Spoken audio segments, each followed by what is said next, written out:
灼熱の宿命また呼び覚ます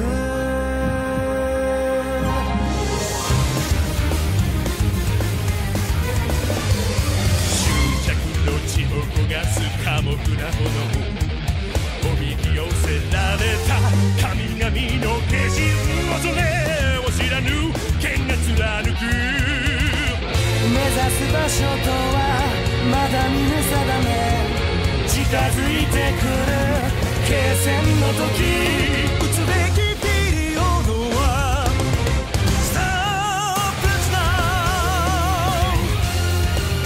始まってしまった物語に奪われたままの時に今終わりを告げるため歩き続けるクルセイダー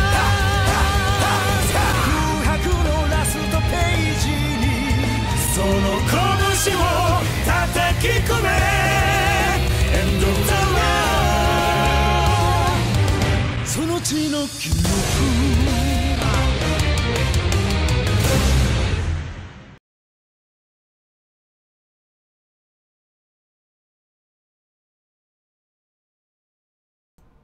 Okay. And that should do it. Hello everyone and welcome to the live stream.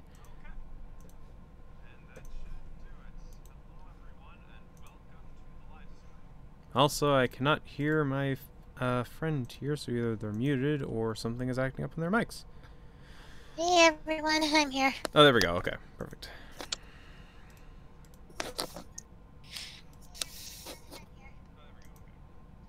Alright, I'm just gonna lower that. Okay. Kind of weird. Yeah, that was kind of weird what just happened. I guess someone just tried hacking into my video or some shit, so yeah, I'll worry about that later. Anyways, I'm just glad that the source worked fine. Anyways, let's get these images up here. And wrong one. Totally legitimate. Okay, there we go. Just had to get my images up here. Alright. So, we're just gonna wait a couple of seconds just to get a few people in, just get them adjusted and all that jazz. And, 3 a.m. Tuesday. Yeah. Alrighty. And I have a few avatars set just in case the others join. I'll worry about that later. Anyways, just gonna wait for people to get inside and yeah. Okay, here we go. So, yeah, today is the official 4th anniversary of my channel. Hey Dusty, hey Super Show. Welcome to the stream. And Hello. yeah, on November 16th, 2014 was when the series began. At least on this channel. What the frick? Oh, there we go. No, okay. Okay, there we... No, damn it! Someone keeps joining the call. Okay, I think we're good. Hey, Light. Hey, Light. Just give him a second, guys. Oh. Dusty, not everyone is going to be joining us, unfortunately. Tally and Thano are not going to be joining us. Yeah. In chat, maybe, but not in the stream itself. Yeah. Hey, Light. Hey, Light. Just gonna turn lights up. Okay, there we go. You guys hear me? Yeah, we can hear you. Yes.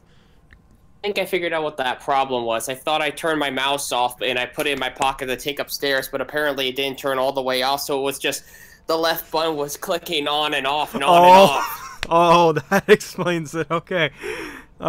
No, Dusty, he's not been banned. Basically, what happened is that he's at work today. Same with Thano. Things happen, basically, and yeah. Yeah. They both have busy lives right now, so... Basically. They might show up in the chat, so just keep an eye out. Basically. We also asked, if you're going to ask any questions, please hold off until we're done a certain segment of the PowerPoint presentation. Or at least wait till the end of the presentation where we'll take questions, basically, because we don't want it to be a pace breaker. Just get it out of the... Basically, we can get the lists out of the way. And, yeah. Also, the usual...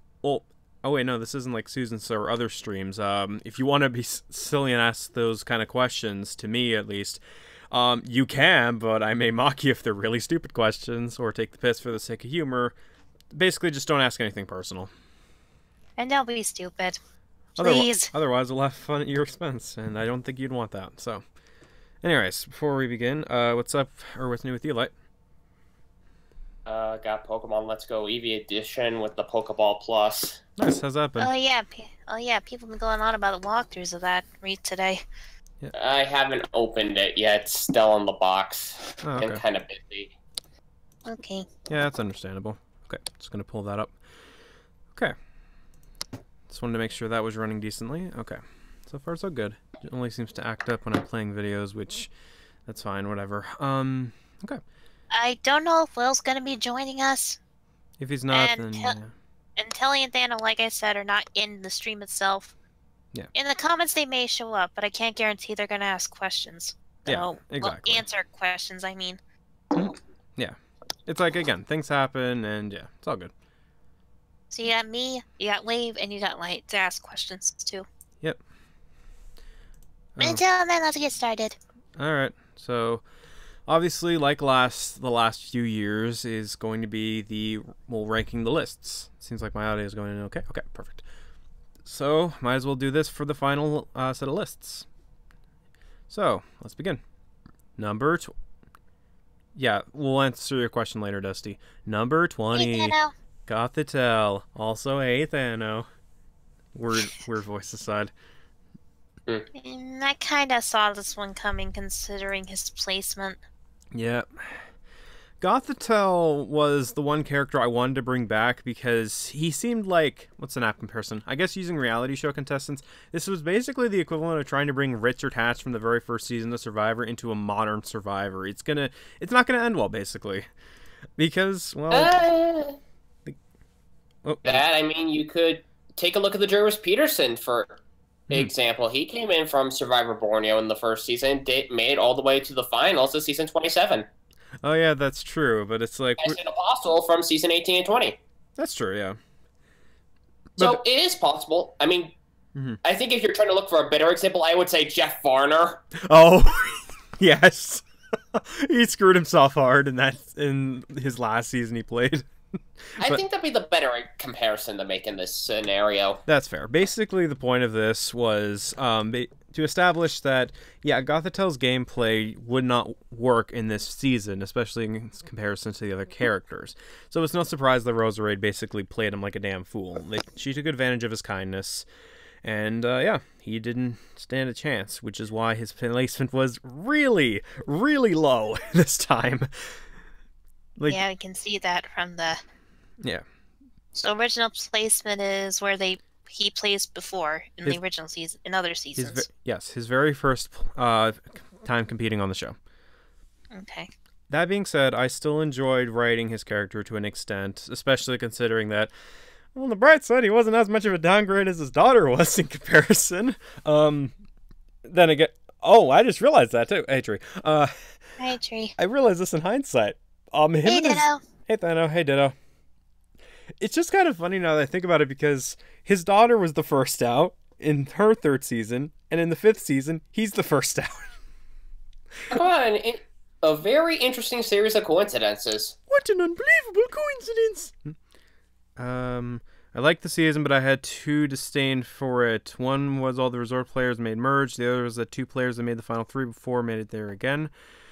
It's not really a question, sweetie, but I'll take care of that really quickly. I get that complaint, yeah, but it's like with certain characters, like the resort ones, it was largely because they just had stronger unities and all that jazz, but I get the complaint. Anyways, the plant placement. Let me quickly address this since it'll be showing up for the other entries, and it'll be more of the difference, basically, as the entries go on.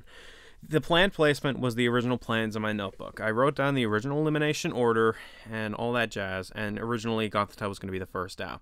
It was to establish a pattern that in order to get far in this game, you had to adapt your game. Gothitelle chose not to, and he was punished by getting the first out. That being said, I still liked writing his character ultimately, and at least he got a happy ending with his wife and kids.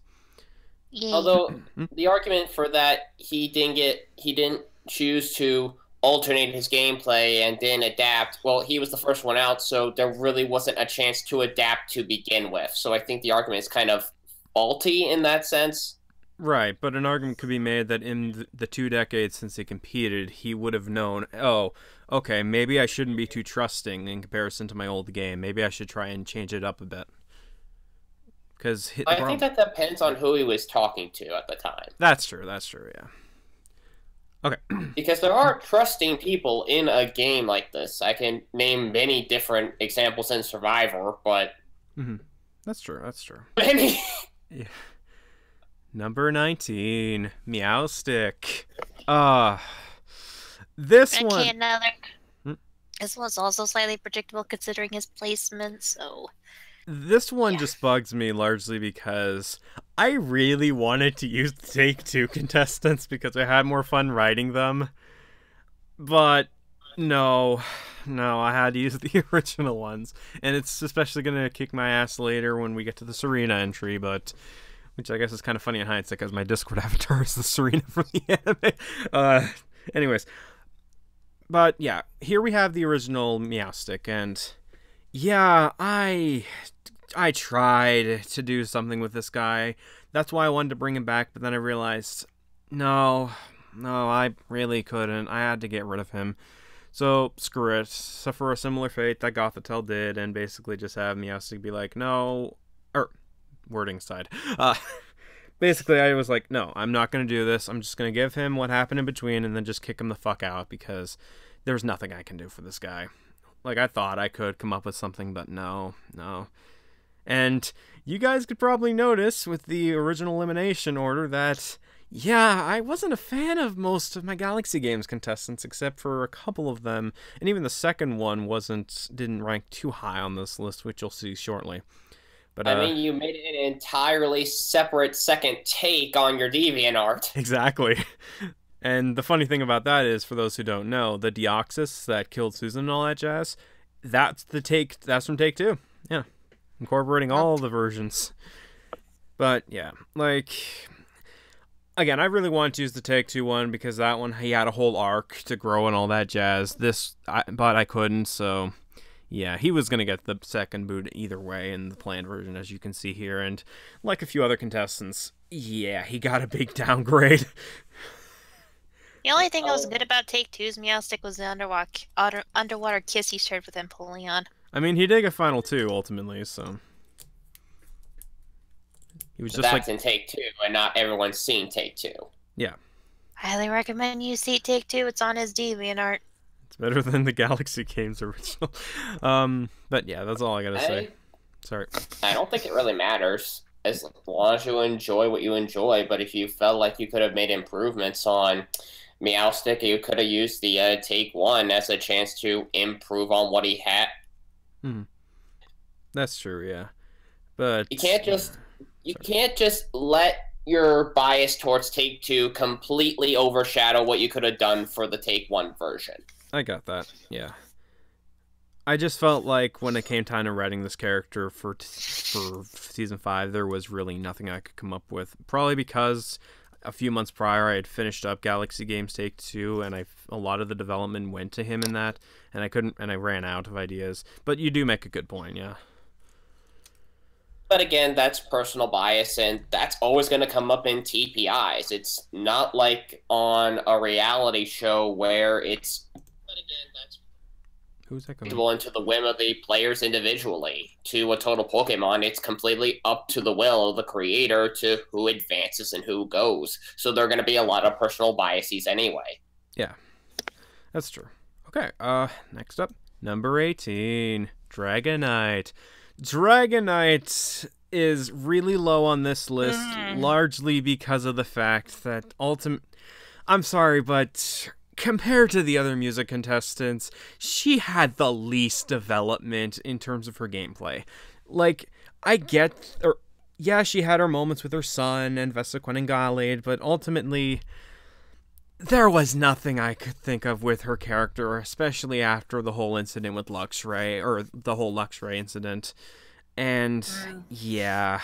So, when it came down to it, it was like, yeah, goodbye, Dragonite. You served your purpose. You got by because of Gallade and a few other people, but get out. Like, you're done. You're done. You had a good run, but you stayed on for way too long. And admittedly, yeah, I could have done more with her, and that's my big regret for Dragonite. But ultimately, I couldn't do this. So, original placement was 16th, as you may see on the screen here, and a large reason for that was because well, she got herself disqualified. But her planned placement was going to be Final 5 originally. She was going to get taken out by, I believe, Ninetales or someone else. I don't have the notebook on hand right now, but yeah. So it's not too far off. And she managed to survive by a 1 position to Final 6. So she got 10 places better than her original season. But yeah, I mean, I did admit, I did like the moment she did share with Bezuquin despite their history that they had. So Dragonite did have some changes in her compared to last time she competed, which was good, obviously. Mm-hmm. But yeah, I mean, other than her moments that she had with Bezuquin and just working with Gallade's Alliance, there was nothing else really memorable I could say about Dragonite. Yeah. It's kind of also why I made the Final 6, or the Final 6 elimination and Final 5 elimination part of the same episode. Largely because I just didn't feel like I could make a big epic out of her elimination or like her final moments, basically. So I just figured... Well, not every elimination needs to be epic. That's fair. True. Okay, but hey, she got a good happy ending, and all that jazz, and who the fuck is... Oh, never mind, it's just some other group. Anyways, sorry, I keep looking at my Discord right now. Basically, and hey, at least I didn't give her a love interest at the end, so... Hey, she's happy, Yeah. She's a grandma to her kids and all that jazz. So she got a decent ending after all that bullshit. Mm-hmm. Okay. Number 17, Maractus. And yeah, her position really did not change from her plan to final placement. Yeah, this, like Dragonite, was another regret of mine. In hindsight, I could have done a lot more with her character, but... I just couldn't think of much, largely because the original didn't have much personality to begin with, except for the whole sex addict thing, which I barely used in the first season to begin with.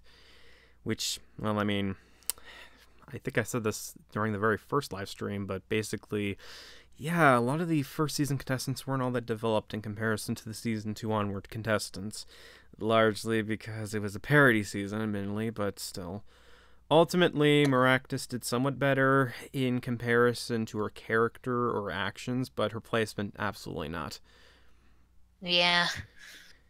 And There's not much I can really remember about Maractus in the season anyway. I mean, I know she got out early, but another not memorable person, so... I think the issue with Maractus in this case was not really an all-star based character. Too small of a fish and too big of a pond. Yeah. And what further didn't help matters for her case was, like, if she didn't try to do, like, well, basically try to be an alpha in her alliance, she might have stood a better chance, but she blew it the minute she tried doing shit without Ninetales' direction or anything, and it's like, she's not gonna have that. Nope. But it's like Light said, Maractus was basically a small fish in a big pond, and while I did want to bring her back, there was not really much I could do with her, especially in comparison to other game players. But hey, like the others, she got a kind of happy ending, and I really need to stop saying that because the same could be applied with the other contestants, so let's move on. Number 16. And how you wrote almost every single character. Yeah. Exceptions. Yeah. Right. Number 16, Zipstrika. Zipstrika. Medevac. Yeah. Yep, he got a big downgrade in comparison to his original placement. Yeah, clearly. But hey, at least he didn't go out like a bitch this time. At least he went out trying to save Susan. He was almost a war casualty! He was! No. No. Yeah, the only reason I put him above Whimsicott is largely because, or below Whimsicott, is largely because of, like, the scenes, ultimately. Zipstrika didn't have as many scenes or different kinds of scenes in comparison to Whimsicott did, which I'll touch on shortly. And really, he just felt like, well, the bitch in the Alliance in comparison to what he was in the first, well, in his original season. And that's kind of why I couldn't place him any higher, because really he just served as, well, the bitch this season. Like, he was basically taking orders from Rose Raid and the like, and he barely did much new. And, well, the moment where Flygon flushed the idols kind of exemplified that. If Zipstrika was acting intelligent, he would have realized, hey, wait a minute, this may be a trap. nope, I'm just gonna play my idol, fuck it. And it's like, no. Nope. It blew up in his face hard, and really, by that point, I just couldn't think of much else to do with him, so fuck it, I'm gonna give him a crowning moment of awesome, have him try and save Susan. Admittedly, that didn't go over too well, but that's because Deoxys is a meanie face, and he basically got medevaced. But at least he's okay now. That's good. Yeah. Also, yeah, Ditto, you're right. He went from number 1 to number 16, but again, this is regarding the last season. Well, this current season that you did. Yeah. Yeah, I can see your point. Yeah. It's like, the thing is, Ditto is basically, like, he got number 1 because Season 4 Take 1 had an abysmal cast of characters, mostly. It's like, I really don't like a lot of those characters looking back on it. And... learn from your mistakes. Exactly. Yep. Okay. Number 15, Whimsicott Lettuce. The last thing you'd want in your list is someone's Whimsicott, but as you might expect, that might be what you get. Okay, I'm kind of not surprised to see this one here, considering... Literally right next to Zepstrika. And also, cut it out with that lettuce meme, please. It's too easy. Okay. Oh, wow. Gosh dang. Wow, God, Thano. God damn, Thano. Anyways, yeah. In there. This is basically... Thano. Uh... Still, language. I know, right? Anyways, the thing is with Whimsicott is that basically, like I said with Zepstrika, the difference between the two is that she ultimately had more scenes, or different kinds of scenes than Zepstrika did. We saw Whimsicott trying to do shit. We saw Whimsicott and her relationship with her sister, which you'll see later on the list. Yeah. And, well, she was willing to do something that probably the original season did not plan on doing, and that was basically sacrifice herself to save her sister. And yeah, she got 18th place as a result. But yeah, and I think that was probably the biggest change with Whimsicott's character, is that the original one was a complete bitch through and through, but in this one we see more of her vulnerabilities, we see more of her failings, we see more of her admitting that she messed up, and well, she kind of redeemed herself in a sense by saving her sister, but then she went back to being a pop singer. But it's like, yeah. Thank you. Darn, mouse wasn't working. Oh, okay. But yeah, basically, that's just the thing. I mean, that's kind of why I put Whimsicott higher than Zepstrika, because unlike Zepstrika, she actually did more stuff to improve herself in a sense. It may not have been gameplay-wise, but it was something. But she's not going to get much higher. And yeah, as you can see from the placements here, she got a major downgrade as well. Yep. Yeah. Okay, number 14, Jirachi. This one I really regret not doing more with. It's just, yeah, she got around 5th place in her first season. She got fucked over by Meganium, admittedly. And then it's like, then this happens, basically. To be honest, you did make Meganium a little bit OP. That's true, yeah. But then this time around, what ended up happening is that, well, Torterra kind of screwed up, or kind of screwed with Ninetales as well as Luxray's alliance. And I couldn't really do much with Jirachi, and mainly that's because a lot of Ninetales' alliance with maybe Clefable, but that's more so because of her actions, and you'll see her later on the list as well, is that with Maractus and Jirachi, it felt like they were basically just the bandmates of Ninetales without much personality to them, or willing to go outside their comfort zone to talk to people or interact, except for maybe the Infernape scene. If I can make a comparison here, Jirachi became Ringo Starr of the Beatles. Yeah. He was the drummer. Ah. Okay.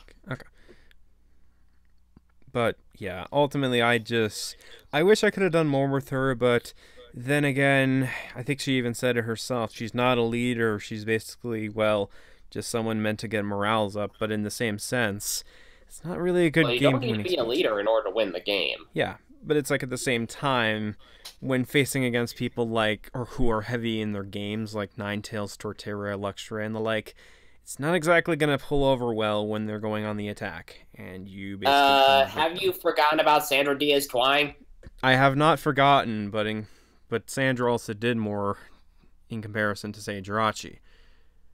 I'll try to, and then her game was sunk, and she still managed to win the best All-Star season. For the record, I'd say with Heroes vs. Villains, it might just be because one of the contestants was one of the shittiest game players in terms of jury management. I'm gonna say that flat out. I think Russell really did a terrible job managing that jury. Also, apologies if I make a lot of Survivor comparisons. That's just kind of what I do here. Yeah, exactly. Lance a big Survivor fan. Yeah, he is. But, yeah, basically, I guess it's kind of similar to Maractus. She's just a small fish in a large pond, and, yeah, there wasn't really a whole lot she could do in the grand scheme of things. I think Jirachi could have made a pretty good go at it. Maybe. Maybe. It just depends on circumstances. Fair enough. Yeah. Okay. Number 13. Flygon. There he is. Cute Telly possibly reaching one day in the comments. Well, he's at work right now, so he may not see this till later. I think he said he was going to keep an eye on the live stream while he was at work. He just wouldn't comment. That's fine. I know. Either that or keep an eye on the Discord. Yeah. And here we have the very first member of the Music Alliance taken out, as well as the second of the music contestants. And, yeah. Oh boy, this should be fun. Yeah, he got a huge downgrade in comparison as well. I mean, frick, at least with his plan placement, he only would have been 3 slots worse, but this is 6. But, much like Whimsicott, he made the moves, and, well, to basically save his alliance, ultimately, and flush out that idols. The important ones, which you could only play once, and those people were idiots for playing it, but that's beside the point. But basically, the thing is with Flygon, I liked writing him to an extent in this season, especially after what's happened between seasons 2 and, well, 5. Since, as he stated, he basically had his kids, he retired from the Mafia and became a family man, basically. But at the same... that's a good thing for him. But at the same time, since he wasn't playing the exact same game as before, well, there's only so much he could do, and, well, it's part of the reason he can't get much higher, is that, in comparison to other players, he didn't really adapt as much in comparison. Also, I think I might have put the wrong placement there in hindsight, but whatever. But, yeah, like, I enjoyed bringing him back. I enjoyed doing the stuff with him, especially his little sacrifice and move. But I could have done a lot more with him in hindsight. But then again, maybe that's just not who he's meant to be. He used to be a mastermind. He got 11th place as a result. He tried playing a kinder game. He may have gotten farther if the idols weren't a thing. But facts are facts. He got 17th. But hey, at least his music alliance got as far as the final 3, and then the twist happened. So Yep. he did his best. Number 12. Vespiquen. Yeah. Oh, Vespiquen. Yeah, most of the Music Alliance is low on this list. I could have done a lot more with these guys in hindsight. And Vespiquen was probably one of my favorite characters out of it, next to Gallade for the Music Alliance, but hey, she did get a better position than her first season. So there's that. But then again, that was largely because she wasn't medevaced. Yeah, thanks a lot, Dragonites. But yeah, basically I like Vespiquen in this season largely because, well, in this one largely because she was able to adapt in a sense. I liked writing her conversations with Dragonite, especially the little friggin' talk at the same time thing that the two would occasionally do. Not all the time, but I like doing that still. But ultimately, and I did like writing her elimination episode because it felt like it could go any way. Like, oh, is it going to be this person? Or is it going to be this person? Oh, wait, it's this person, and that stuff. Like, I liked writing that. And, well, it was I really liked writing the scene at the end where she got to be reunited with her family, which was a plot point from the second season. That was good.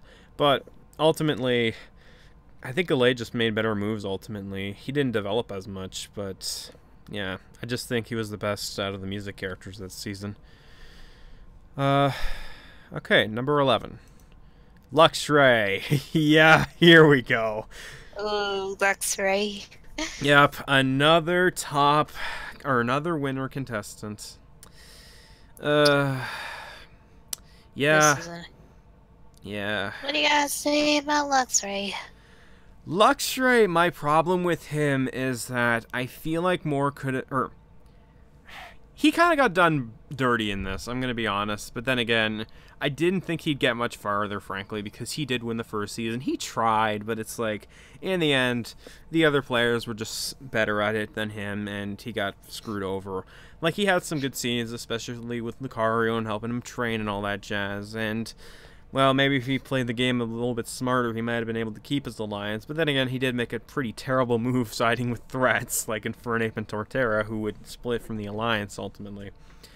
And while I did like writing some of his moments with other characters, I'm gonna be honest, yeah, it was only a matter... I didn't like writing him as time goes on, and frankly, I was just more interested in writing other characters.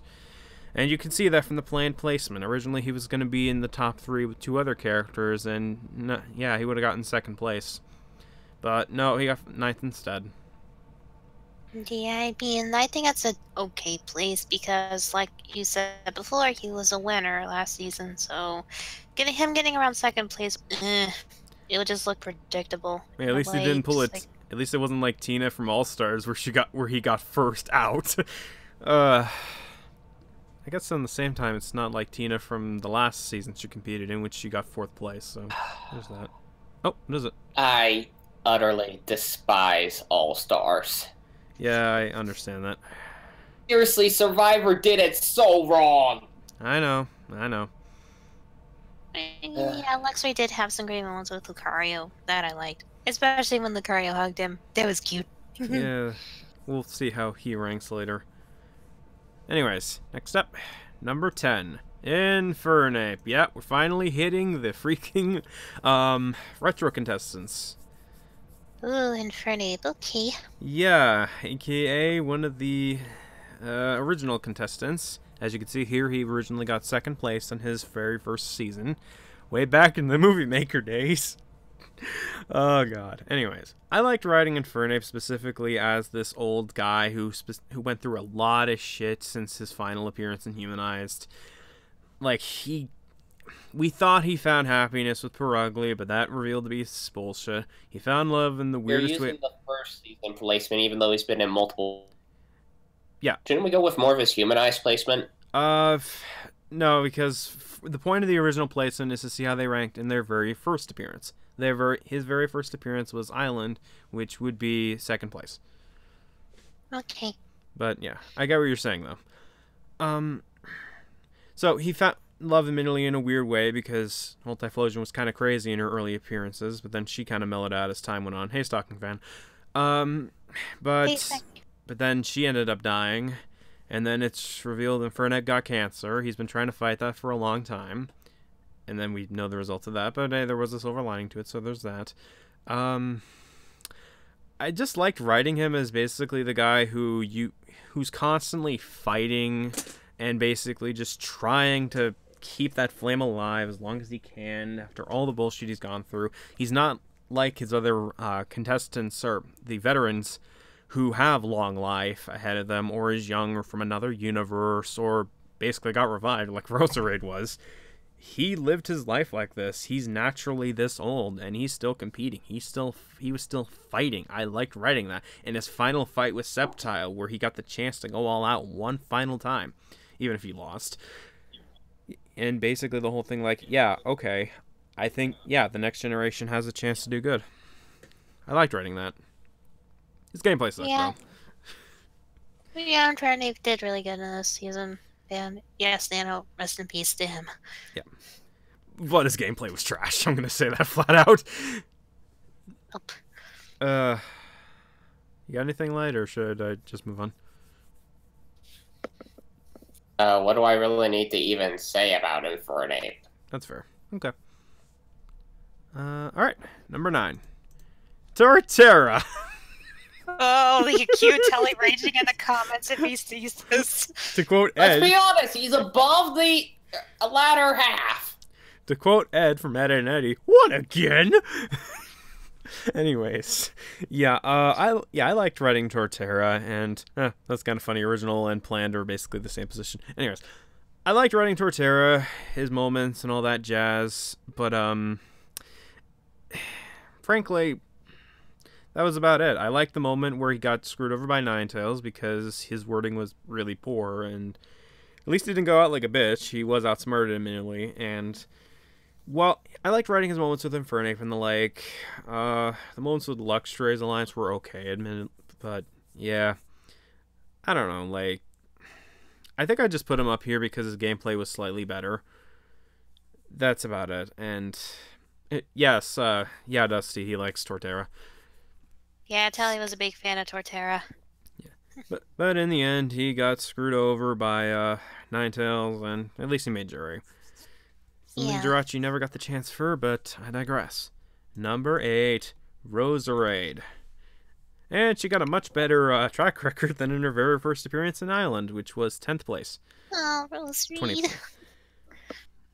Yeah. I still remember your very first season. You got rid of a lot of your potential villains very, very early. Oh, yeah. God, those were weird times. Then again, I was Those ready. were the early days. Then again, Roserade was the Heather stereotype mainly, so yeah. Which is weird. Which is really weird now that I think about it, considering how far she's come. Also ignoring past season 5 because I don't like to count season 6 through 10. That universe is wiped. Oh wait, it came back. Fuck. Anyways. Yeah, I agree. I wish Roserade would have gone farther. I wish he could have battled against Deoxys in that last fight. Yeah, but at least Serena got the chance. Let's see. What? Roserade's not changing the next... Never mind. So, yeah, Roserade was a lot of fun to write. I liked writing her moments with Susan, especially the bit with the whole funeral scene and Susan forgetting. I liked writing that. Yeah. Making the whole sprite thing was a pain. The needle was a pain in the ass, though. I'll say that. There's that. But ultimately, after the big Susan episode, there wasn't really much I could do. So I just I was like, all right, let's give her her farewells and all that jazz. And I'm like, okay, done. Aww. But yeah. All right, bye, Thano. All right, have a good one, Thano. Thanks for coming out to the stream. So, yeah, basically she went from a villain to a strategist. Oh, yeah, what else? Is that it? Yeah. And as you can see here, she got 20th place in her original placement. She was originally planned for 16th, but she ended up getting a 10th spot instead. Good. And she's number 8 on the list. So, number 7. There she is! The person that made the big freaking storyline, Susan Delcatty. I don't know. Oh, this freaking... To be fair, it was a different universe. Yeah. I know, it's still... This one was interesting, to say the least, because... Oh, boy. All this stuff that went on with this character. The spawn of the Emperor, by its technicality. The person who...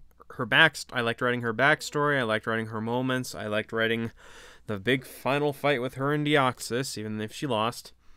And even after her passing, her impact could still be felt by some of the contestants after that point. I liked writing her character. Especially with Roserade and Serena. Yep.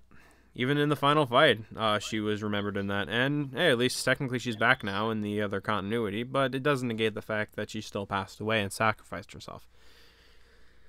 But the process of that, getting to her backstory was not a fun one, basically. There was a lot of rewrites I had to do from an evil from basically her being corrupted to her basically... One of the original ones was basically she was corrupted into an evil Delcatty, and then eventually it was like, okay, why don't we just have her basically be found by Electrophos and Roserance, because those two were abused by one member of their family, so they would run away. Then those three would be like a family in a sense, basically looking out for the other. And that was it. There's a lot of rewrites, but I'm glad with the version I came up with, because I can see that happening potentially with something like that. Anyways, at least in regards to that I think kind a lot of people don't really know her backstory, though. Like her... Do you want to say what her backstory was for... What the final backstory was for her? The final backstory was that she was the Titan of the Moon. Don't need to know what the Titans are, not important. But she was sent to Earth to basically just absorb the moon and get that power. However, she was found by Electrophos and Rosarinth in their very first form, who ran away from their parents. Different stories and all that jazz, not important. So basically, the three were on their own, so they looked out for each other. They basically, they looked out for each other, they hunted, they did all that stuff to survive. They basically became like a family in a sense. Eventually, the Darkrai War happened, and in that universe, Rosarinth and Susan were killed. Electrophos lost it, like in the original story that I mentioned in one of the episodes of the season, and became the Emperor as a result. Susan got sent to this universe, and that was basically what happened. She just took the identity of, oh, I'm the one from Tundra, which technically is true, but technically isn't. It's all over the place, and I'm just counting it because I need something to put in this original placement box. So it's probably not even legitimate, not important. But that's basically the backstory of her character.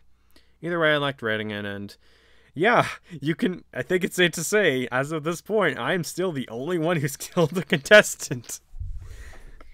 Yep. 2 of them, technically, but yeah. Oh wait, no, 3. Season 3 was Ninetales' death. You might want to alter your wording to first killed in competition. Okay, yeah, first killed in competition. Yeah, there you go. Yeah, first killed in competition. And yeah, that takes care of all the veteran contestants. Number 6. If it'll load this century. Yeah, there we go. The last of... Delkai isn't coming back. Yeah, exactly. The last of the music contestants got laid. He's not getting much further than this. Yeah. Ooh, got laid, okay. Yep. The last of the music contestants. I enjoyed writing his scenes. I enjoyed writing his gameplay. He had some decent scenes with other characters, but yeah, especially in the final 5 where you thought, oh, okay, he's done, but then he's like, nope, I have an idol, bitches. And he survived a couple more positions. The only reason he survived Final 4 was because of winning that immunity. But then he got fucked over in the Final 3. But, yeah. Either way, I liked writing him. It was a lot of fun, but yeah, he wasn't going to get much further, frankly. And it's just kind of surprising now that I think about it. That his final position was the same as his very first appearance. 3rd place. And of course, the original planned placement was going to be 1st place. Well, this was during one of the drafts where it was going to be a winners thing, where 2 people would tie and all that jazz. It was all over the place. Either way, Gallade was the thing, but he's not going to get much higher than that. Okay, number 5. Here we go. This is going to be a surprise for some people watching the stream. Hold on. Oh, Ninetales. Yep, she's not getting the number 1 spot on this list. Basically, I liked writing Ninetales' bits, but upon thinking about it, let's be honest, some people did see this coming, like especially after Serena got eliminated. I still liked writing her scenes, and she still had to fight for that win, and you guys saw the end results of that, for the first vote at least. My problem is that she was so dull. I get that, yeah.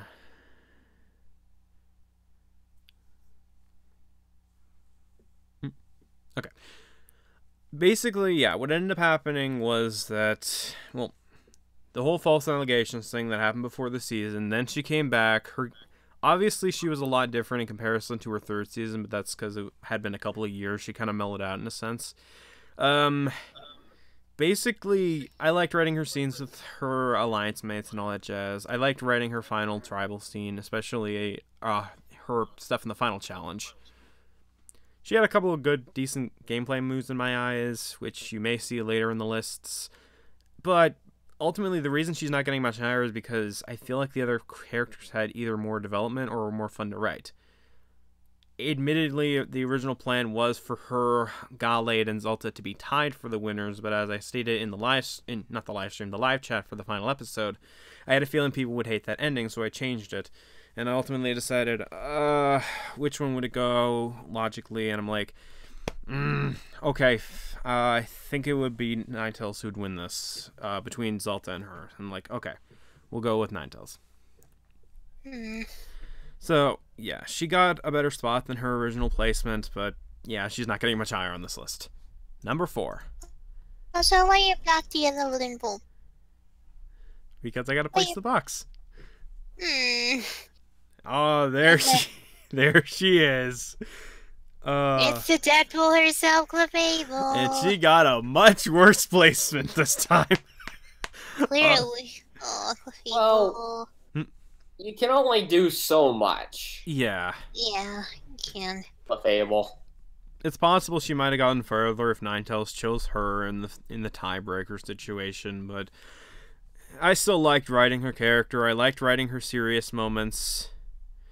But at the same time, there was only so much I could do with her, and I thought with the whole Serena Clefable thing at that point, I thought it could go either way, but I decided which one could work more effectively to help this person win, and I'm like, you know what? Yeah, let's get rid of Clefable. Let's do it here and have Serena survive a little bit longer. And that made a pretty big impact considering what happened to the other alliances, but that's beside the point. Either way, I liked writing Clefable. I liked writing the whole thing with the consequences of her traveling to multiple dimensions. There was that. That was some things. I liked writing her comedic bits. Admittedly, I didn't like them as much as the third season, but that's because I used a lot of good stuff in that third season.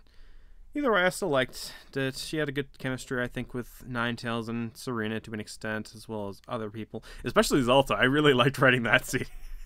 Yeah. Good fun. But Clefable had her jokes in this series, as always. yeah, and as you may see from the planned placement, she was originally going to be 15th.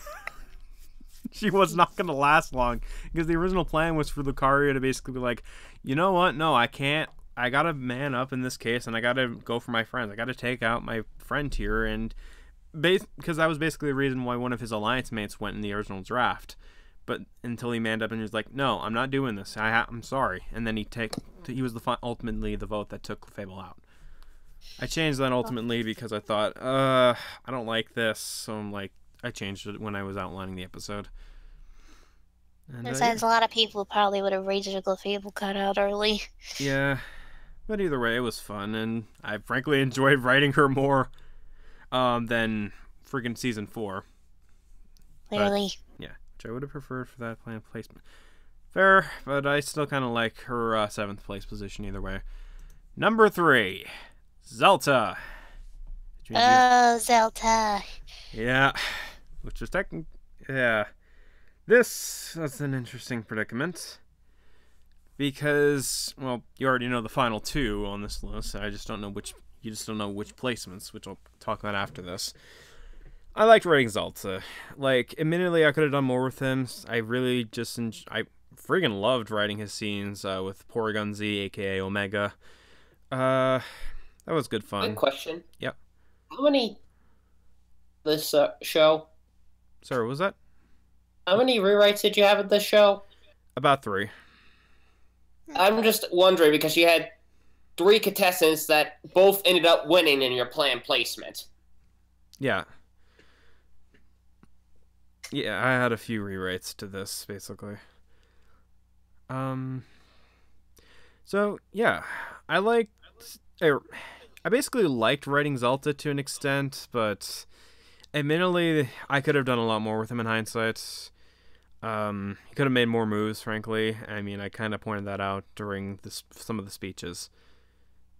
But, yeah, either way, I liked it. It was fun to write. I mean, again, he was going to be tied, so, in one of the other drafts. So, yeah, it was just fun. And I still like the ending where he and Omega are trying to help with synthetics and organics. That was good fun. And now he's a granddad. Granddad! I liked, but yeah, it was good fun. So, yeah, good on you, Zelta. You went from Porygon Z to getting 2nd place in your season when you actually got the chance for humanity. So, final 2. I'm not gonna go one at a time for these because there's only 2 spots left. Number 2, Serena. Number 1, Lucario. Let's deal with Serena first. Okay. Yay, Serena! Yeah. Just to clarify, the Lucario being number 1 is not because of bias. I'll touch on why when I get there. Serena was a lot of fun to write. I mean, the original... We went from a character that got medevaced in her first season because of a mistake that happened. Well, let's be honest, stuck around for a little too long. Yeah. But it's like... yeah. But then she comes back as a Serena, which some people... which was originally... Yeah, okay, ditto. Originally, I think it was going to be revealed later that it was going to be that it was the Perugly, but then I decided, why don't we just make this early and then just have the whole thing about Galaxy Games, because I don't think I could keep this hate boner going for so many episodes. I did that, and then writing her scenes, I liked her chemistry with Ninetales and Lucario and the like.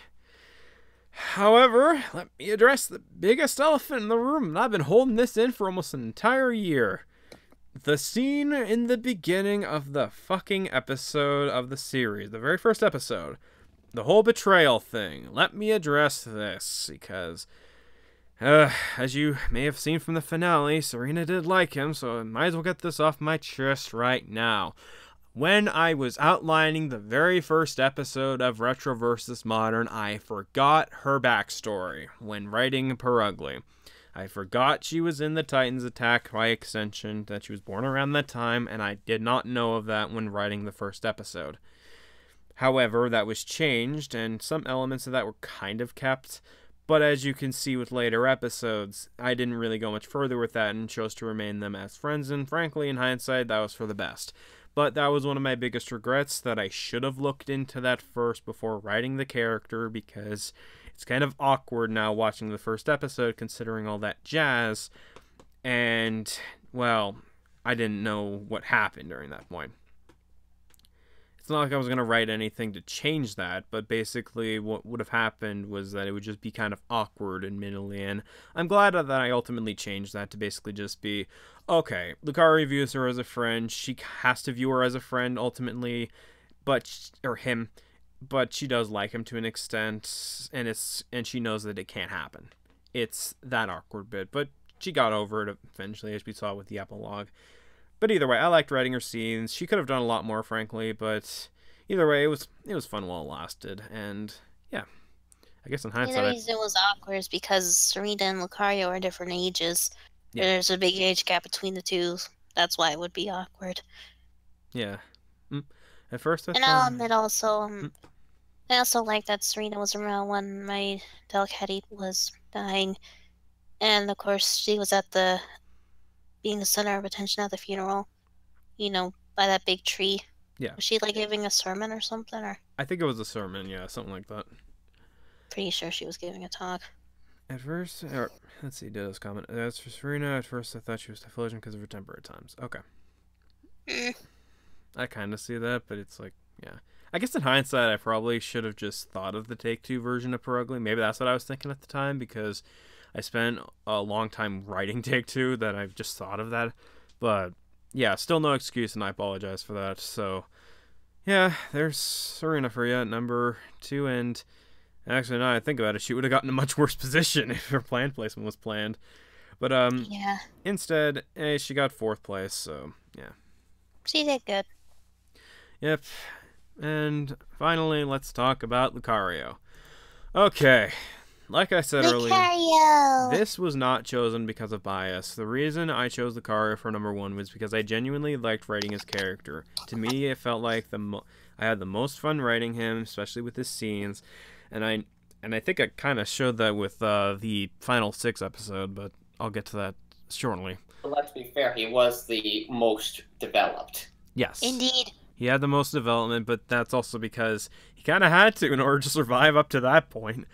Literally in this... Well, also because you kind of didn't give him a good way his first season. That is true. I didn't, yeah. Like, here we have a contestant who got fucked over hard in his first season, coming back for another shot. He says that he's changed and all that jazz. And then season 3 was on this. Oh, yeah, that's what I'm saying. Like, anyways. So he says he's changed, and as we see throughout the season, he does change. He has shown he's changed. I liked writing his scenes with Serena, Luxray especially. I liked writing his episodes where he developed on and improved himself. And also showing the struggle he had with Mega Lucario, and also his arc of getting over the whole thing with his parents and his dead parents and all that jazz. It was a lot of fun to write. You finish up. Sorry, I was just going to say, it was a lot of fun to write, but at the same time, that paints him as a good character, but not as winner material in my eyes. Okay, go ahead. Go ahead. What I was going to say was, I think the reason he turned out to be, in my opinion, one of the best characters, it wasn't because of him getting the development, but it was because of the development that he was giving to people around him. He was basically a catalyst for other people's individual development. You can give the examples with Serena, Luxray, Infernape, Zelda. It was basically him being able to help lift others up that allowed them to propel better as characters, including them better. It was a reciprocal relationship, and that was really well written. Oh, okay. Yeah, I can agree with that. So, yeah, basically, he got a better position, ultimately, by one spot. I kind of also mentioned this in the live chat for the final episode, but originally what was going to happen was that he fought all out against Magmortar, and then he would have gotten the medical condition, and basically would have been a medevac, and I'm like, no, we're not going to do that. We're going to do something different. And I decided, okay, why don't we just do this, and then just, basically, the end result was that. Yeah, I think that's good you did. Yeah. And of course, the birth of Ultra Lucario, all that jazz, which I may or may not address later in this list. You may see it. We don't know, but like Telly said in the comments, yeah, that bit was was pretty inspired by episode 60. Admittedly, that episode was planned to have that form months before the episode came out, but it gave me drive to to actually continue and do the scene ultimately, because yeah, it was a really good episode. I liked it. But, although, to be fair, Dragon Ball Z, the original, kind of beat us by a little over 30 years. Of course, yeah. Okay, so that concludes that list. So let's see. Oh, and we have something here. Oh, actually, I gotta take care of something. So let me just do.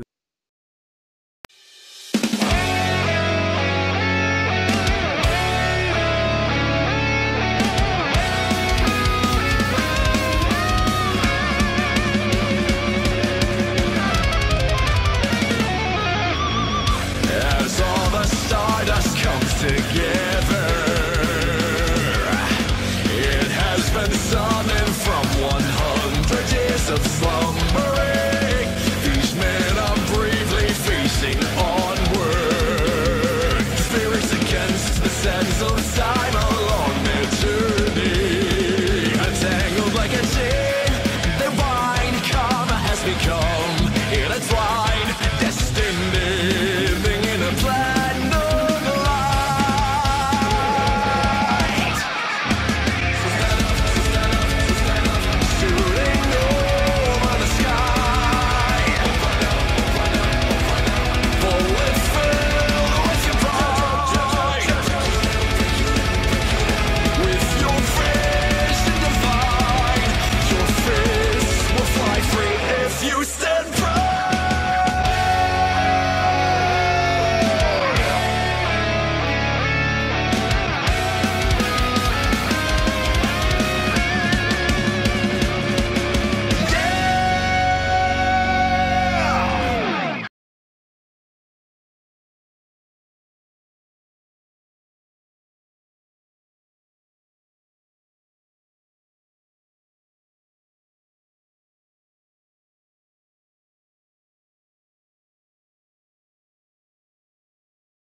Oh, that was kind of weird, but alright.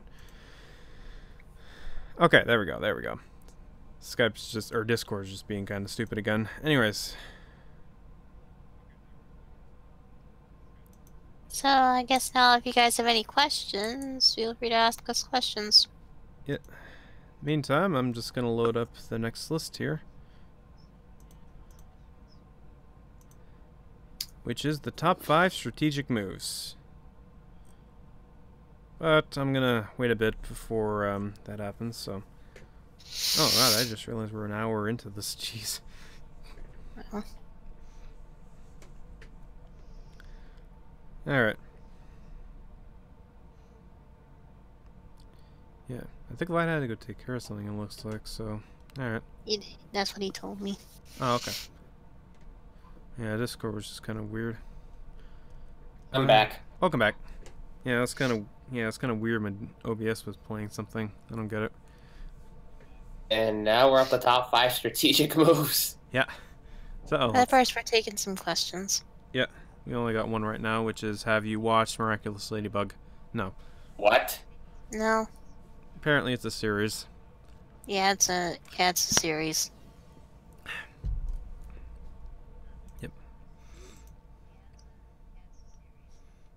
Can't say I've heard of it at all.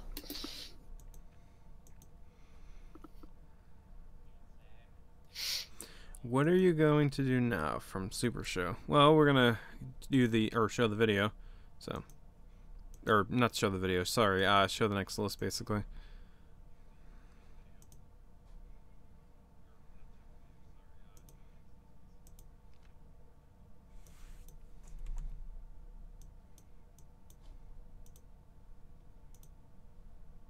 Okay. To all three, are you guys hyped for Smash Ultimate? Yes. Yeah. I'm excited. Wish I could get the game, but I don't have a Switch, so... But my friend Fire's been really hyped about it. And I'm saving up for a Switch, so... Wait, you got anything? I think his Discord cut out for a second, so if you were... No. Oh, okay. You guys were talking. I didn't want to interrupt. Oh, okay. Well, it's your turn now. Okay. I apologize for that. I just tend to have a habit of doing that over the years. It's okay. Okay, for Smash Brothers? Excited. Lot of games. Just a lot of games. Okay. Alright. What is your favorite soundtrack of anime? Or favorite anime soundtrack, I guess?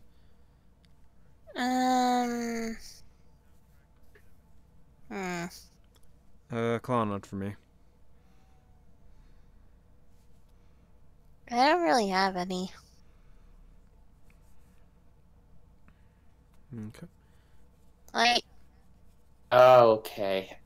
Are we talking just whole soundtrack or opening ending? I think he's just... any just general soundtrack, I guess. Yeah, I think he's saying soundtrack.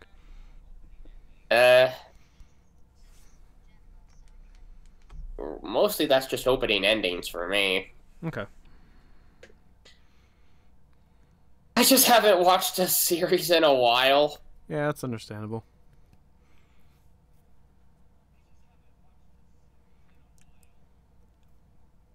And that comes to mind right now. That's all good. Okay. Super Show asks, have you ever heard of Danganronpa? Yes. Yes. Considering that these two have talked about it in Discord a lot over the years. It's true, we have. Yeah, everybody's heard of it. Yeah. Oh, great. This question. I have 2 of the games now on Steam, finally. So now you can't complain about your boredom when you're playing it. I still have yet to finish both. Well, there you go. If you're bored, just play those. No. Okay. Alright. Oh, God, this question. David, how are you still working on Season 2 of DPS? Please see the Let's Talk DPS video, and you'll see my answer. If not, I could make this Season 2 for you. That's not the issue. Please watch the Let's Talk DPS video. Alright, we're gonna go into the top 5 strategic moves then. Fuck. Would you do a Danganronpa X Pokemon series? No. No, I wouldn't. If I had the ideas for it and a good plot, maybe, but no. I think that would just go over very badly. Yeah. Alright. Dusty's kind of doing it, actually. Oh, yeah. Forgot about that. Well, wish him luck. Yeah. Alright, let's get into the top 5. Number 5, Whimsicott saving Serena. Yeah, like I said, this move was a thing. I mean, it's pretty low on the list for obvious reasons because it wasn't as big as others, but it's like, I still like this strategic move because it did make a move, or it did make some, it had some impact, basically. I mean, who knows? Maybe Serena wouldn't be a strategic move. Yeah. I don't know. Like, it's number 5 for a reason, so yeah. Number 4, Lucario's elimination. This one, oh boy. This one pissed a bunch of people off. Yeah, because a lot of people thought Lucario was gonna win this, considering how good he was, how much he's been through. Yeah, it's like Serena didn't vote the way that they planned. Ninetales voted his ass out. So that was fun to explain to her. Well, let's be fair here. I think Lucario got the same treatment as Spencer did in season 20. Yeah, that's true. Really well developed, was really good, but Dave, you wouldn't want to keep him around. He'd win. Exactly. But yeah. I think it really makes sense of this. Oh yeah. We want him to win. The writer knows that. Yeah. The number 5 strategy. Bye, Dusty. Yeah. Alright, have a go, Dusty. Number 5 strategy definitely proves that Wade did not like Galaxy games. Well, yeah, I kind of said a few times. Number 3 is Gothitel's Blindside. Basically, this one I like largely because it set up the status quo basically in the season that if you don't adapt, you're getting the fuck out of there. And yeah, I'm sure some people thought it might have gone the other way, like Gothitelle would be safe, when it's like, nope. I like this one because that's probably one of the reasons I liked this strategic move, largely because it did change it up, basically, for this kind of season. But, yeah. Okay, number 2. Ninetales keeping Serena. I talked about this move already, but I'm going to say it again. This one I really like, largely because it ultimately did have an impact. By keeping Serena, Dragonite would be the next to go, followed by Lucario, which basically tore down those 2 alliances, and then the final 4 was basically Serena, Ninetales, Celta, and Gallade. So it ultimately did have an impact. Largely because they were trying to get her out for the longest time, especially with Dragonite and Gallade wanting Serena and Lucario out. Didn't change the fact that another one got out first. Well, yeah, ditto, that was the point, though. It was to establish that that kind of gameplay would not work in this season, because especially when compared to other players who adapted. Number 1. Sorry. Let's be fair. You could have fit the classic contestants into the same situation that Gothitelle would have been. Right. Okay. Number 1. There are too many what ifs that you can put in, and that's easy to say in hindsight. Say it when it happened in the moment. Right. Yeah. And number 1 was Flygon flushing out the Darkrai Resort idols. Like, I still like this strategic move because it basically fucked up their games. Zipstrike and Roserade might have stood a better chance if they got the chance to keep their idols, but Flygon basically fucked them over ultimately, and it's a strategic move I liked because it's very much possible those 2 could have survived, and hey, maybe the Music Alliance would not be around on the merge. So, even if Flygon got out early, he did make an impact. Yeah. Especially if you were stupid enough to use the 2 special idols that Darkrai explicitly told you that could only be used once in the season. But yeah. I'm so glad I put that limitation on that, though, because otherwise it would be Season 4 all over again, and I don't want another Season 4 on hand. Or it could be like Season 28, you have Idol again. Exactly. For advantage again. Yeah, that's very true. Okay. We have another list here. I think it's top 5 favorite eliminations. Saw this one coming. Yep, here we go. Number 5, Whimsicott. Yeah, it's at the bottom again, but like the Whimsicott entry in the last list, I liked this one largely because Whimsicott finally got to do something decent. And that was basically protect her sister, which is something that she kind of sucked at doing in the year gap between the 2 seasons. But yeah, either way, I liked it. It was sweet and all that jazz. Number 4, Vespiquen. Like I said in her entry, like I said in the Vespiquen entry, I really liked writing this because it could have gone any way, and I like doing that kind of stuff because basically it fools with the audience a bit in some instances, and yeah, I think this worked out pretty well. I liked this one. Number 3, Roserade. Yeah, Roserade. I liked this one largely because most people thought, oh, okay, it would have just been 3-2, but it's like, nope, 4-1. Even Serena wanted Roserade out. And it was because of Roserade's own wording. It's like, what's the word I'm looking for? It's kind of like poetic in a sense, basically. Like, Roserade said not to do that, and then she basically did the thing that she suggested to Serena to not do. That kind of stuff. But, yeah. Shit, I opened up my Chrome by accident.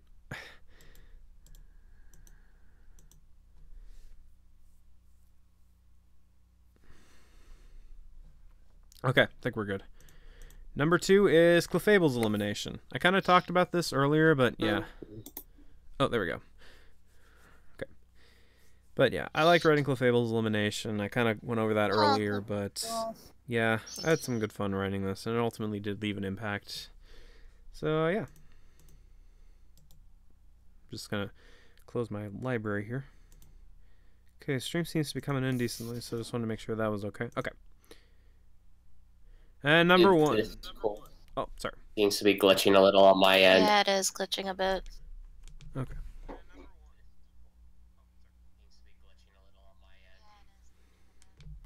I'm hearing the audio coming out fine. That's kind of weird. Anyways, weird. Number 1 is Infernape. Well, his was non-traditional. Yeah, I think that's kind of why I like this elimination the most. Basically because it was the most out of the ordinary one. It wasn't a tiebreaker. It wasn't a medevac. It was... Fight. Basically just a sudden death fight. And originally... Although personally, I still was against it. Yeah, I got that. And the funny thing is that this wasn't originally going to happen. This whole fight was not originally planned, but I was like, this doesn't feel right. I feel like Infernape should go out on better terms, and I'm like, well, why don't we have something that would fit his character, and that is, well, a Saiyan fight. And there we go. And I still like it. I know some people have their issues with it, and I get that. But for me, I still liked it. I kind of don't get why Infernape just challenged Zalta when he knew he was the last retro player in the game. He accepted it largely because he's a Saiyan, he likes fighting, and frankly, he felt like Zalta wasn't all that strong, or really all that important anyways. He felt like he could win, ignoring type advantages especially. He just wanted to see if he was even a worthy competitor because, well, he even said in earlier episodes that Zalta was weak. So he felt like, yeah, okay, fine, I'm going to acknowledge this person. I'm probably going to win, but you know what, let's see how this goes. And as we saw in the fight, he basically just reignited Infernape's flame one last time. He showed that, yeah, he is worthy to be there to an extent. Okay, there is one last list here, and yeah. And that is the top 5 moments. This certainly wasn't in the last year list. Anyways, my salt aside. Just gonna make sure. Okay, yeah, I'm still hearing the audio just fine. Alright, so let's go over the top 5 moments here. Number 5, the tie at the finale. Yeah, this one. Originally, this was not planned to be a tie, but then I was like, I feel like I can make something more explosive for this. And you know what? It's the final time I'm going to do this. When are we go all out? So, fuck it. We have a final 5 tie. Or we have a final tie. And originally... I kind of thought you saw season 36 of Survivor and you thought, nah, how they ended it was stupid. I want to do it better. Well, it kind of was stupid considering that the person who voted had an obvious bias towards one of those freaking contestants. But personally, I felt like, okay, instead of doing that, why don't we just have the previous winners decide who should win, especially because they were watching the season and all that. And I was like, okay, let's go with that then. And it was close, 2-1. Could have gone either way. Anyways, number 4 is Vesuquen's elimination. I already praised this earlier, so I'm not repeating it. I still like writing these kind of moments because it could go either way. It's like, hey, maybe even Lucario could have went home potentially. It's like, nope, Vesuquen. Vesuquen. Number 3, the big fight in episode 15. Yeah, that one. If I'm gonna end that season, I'm ending it with a goddamn bang, and what better way to end it with a bang than literally every other contestant coming in to fight? And yes, this was totally inspired by that big legendary battle in Power Rangers, because I'm a partial fan of that series. Not as much nowadays, but you get the idea. And yeah, I figured, hey, this could work. And it seems like, based on the comments, especially in the live chat, it was good fun. So yeah, I liked it. Not everyone showed up on screen, though, and admittedly, when I was animating 15, I kind of forgot to put in the veterans, but I fixed that pretty quickly. Well, let's be honest, I think it's kind of hard to manage that many characters. Yeah, exactly. But it's like, oh shit, I forgot to put in the veterans, so that's kind of why I had it like, oh, we're here too! But yeah. Anyways, number 2. Ultra Lucario, and yes, that is the official name of that transformation in this continuity. It's Ultra, basically an Ultra form, not Ultra Instinct. It's a knockoff of the whole Super Saiyan 2 thing, but it's like, I still like it, and, well, it's basically unlocked through something that not everyone can achieve, especially in the world of that, basically enlightenment. Debut, I think it should be called One Shot. Yeah. Either or. Basically, you're never gonna see that again. Yeah, that's true. Basically, just the appearance of it. Anyways. So yeah, I liked writing that, and some people did complain admittedly that the fight was disappointing or that it was too short, and I'm like, well, truth be told, Magmortar was using his arms for the entire fight. And once Lucario damaged them, it was like, it's literally over. There's not much he can do. Well, I mean, think about it like this. The Super Saiyan 2 Gohan versus Perfect Cell fight was also very one-sided. Yeah. Actually, the funny thing is that originally it was going to end on a beam struggle. And I was like, no, let's not do that. No, you gotta let episode 60 have its moment. Exactly. It's like, yeah, that was a good one, so yeah.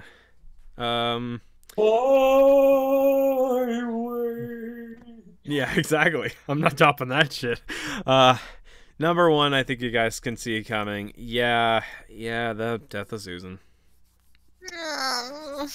I mean, even it's an alternate universe one. Yep. It's just sad though. Yeah, this one was expected to be on the list because, well, we've seen megas, we've seen eliminations, but we haven't seen the death of a contestant that competed in this series. And as of this point, we haven't seen one since. So, I have that going for me. But basically, well, I think it's a little risky. That's the problem. Exactly. And we even saw... Unless you have a very specific tone, a lot of people can get turned off because a lot of people will look at TV as, oh, this is just a lot of fun reality shows. You know what happens on a reality show if someone dies? The show gets canned. Yeah, exactly. Which is kind of... the threat. Yeah, exactly. And we even see that... anything like that happen. Yeah, and we even see in the episode where that happened that the show could have potentially gotten canned. But yeah. It was a big moment, and frankly, it was something that was also not originally planned. Originally, Susan's character was going to be... Originally, she was trapped, and then they would have had to go rescue her later, but I was like, you know what? No, this is the final season. Why don't we change it up? Do something big. Because we're not going to top this. And there we go. So, yeah. It's probably not going to be replicated in the future, but it's probably why I like this moment. It's something that you won't really see in this. It was still sad though. Yeah, but hey, she got to go out in her crowning moment of awesome, trying to duke it out with Deoxys. Admittedly, he came back, but they avenged Susan, so... Yeah. And hey, at least she kind of got her happy ending after she was revived, so... Yeah. Well, I mean, taken to the afterlife with her version of Electros and Rose Prince. Well, I mean, they were revived, so yeah. Anyways. Is that it? Oh? What the hell? Hang on. I think so. Oh, hang on. I got a message to play something. Give me a second. Okay. 描いたその理想をこの手で奪えるのなら Yeah, more power. Let's 進むべきこの道 Just carry on. This life is but a dream, so dream on. 繰り返し立ち上がろう Final side to break the silence of my life. 真実を I'll break it down.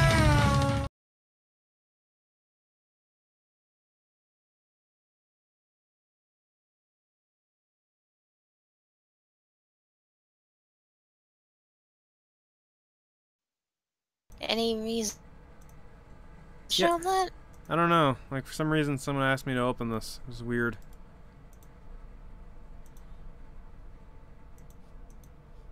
Anyways, okay. So you got a random message. Yeah. You opened it on stream. Yeah, I don't get it either. Someone asked me to play that, and then for some reason that got animated. Weird. Anyways, Was that from another Discord? Because there's no link of it in chat. I think it might have been. Yeah, I don't know. Someone just said that. Anyways. Ditto saying, what was that just now? Yeah. Oh, Parent. right. I think that's a torture dance from JoJo Part 5, the episode that came out today. I don't know. That's what I've been hearing anyways. So obviously there's a little bit left in this presentation. So basically, whatever the hell that was, I don't even know, frankly. I'm not going to worry about it. Anyways. So, as you guys know, Season 5 is the final season. I want to make that clear, this is not an advertisement for for another season. Absolutely not. That being said... You're done, dude. Exactly. That being said, I figured, you know what, this is an anniversary stream.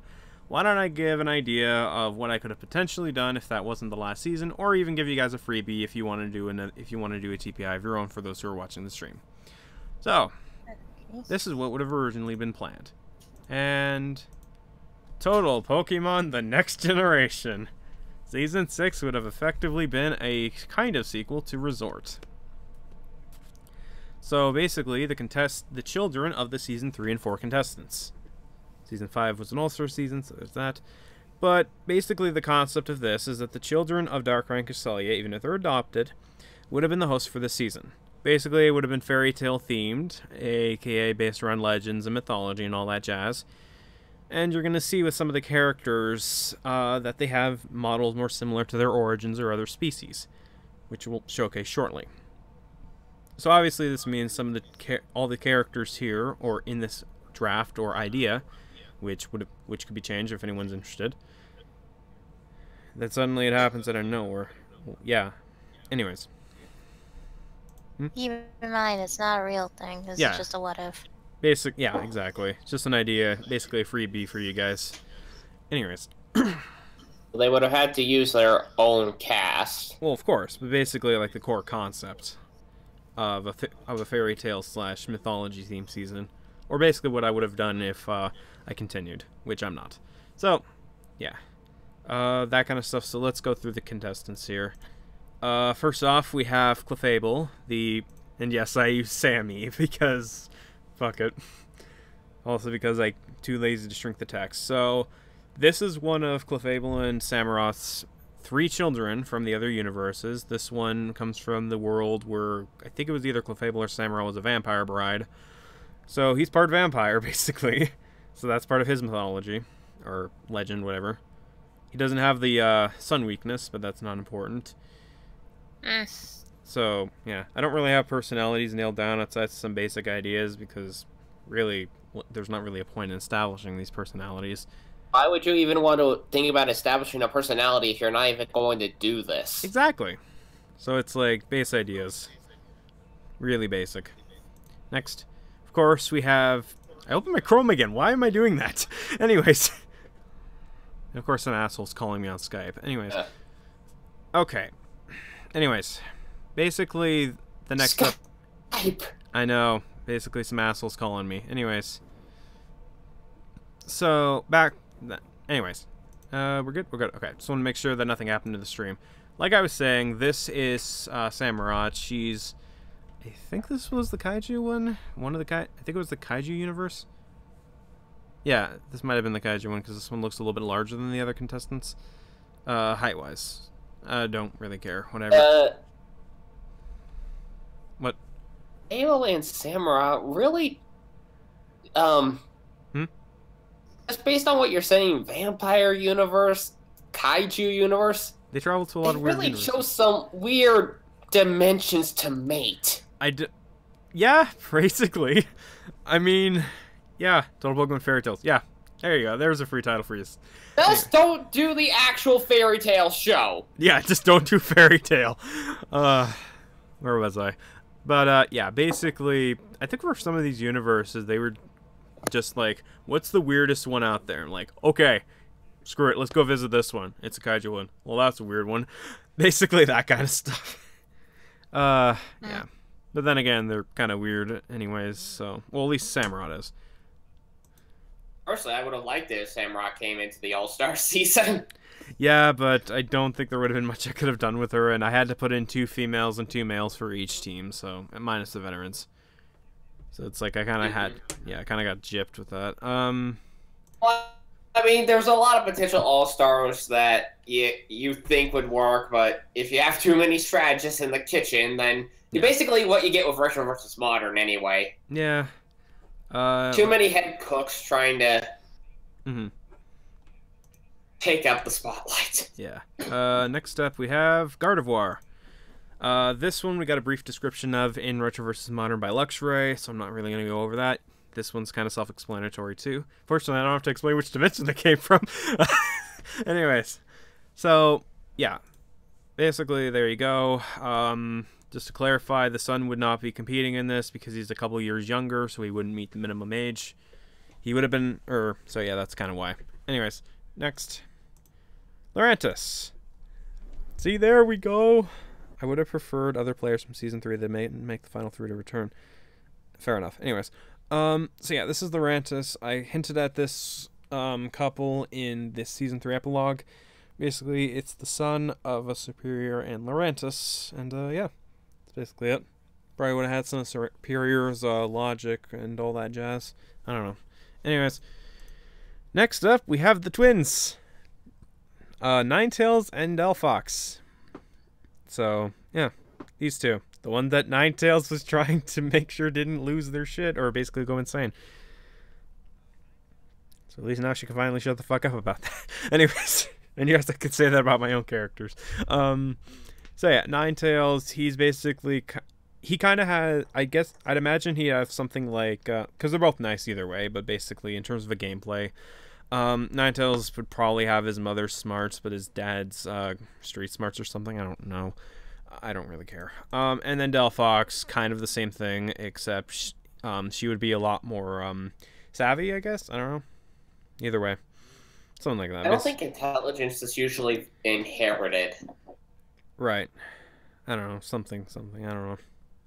I mean, they say each generation gets smarter, but at the same time, wisdom is a constant that's gained through life experience. Yeah. Next up we have... Oh, yeah, here we go. We have Lucario's kid. The one with the lip honey. So, yeah, we have a female shiny Lucario. So yeah, I finally have a Lucario in my season that's not a male. Anyways, actually, yeah, this is my first one, now I think about it. So yeah.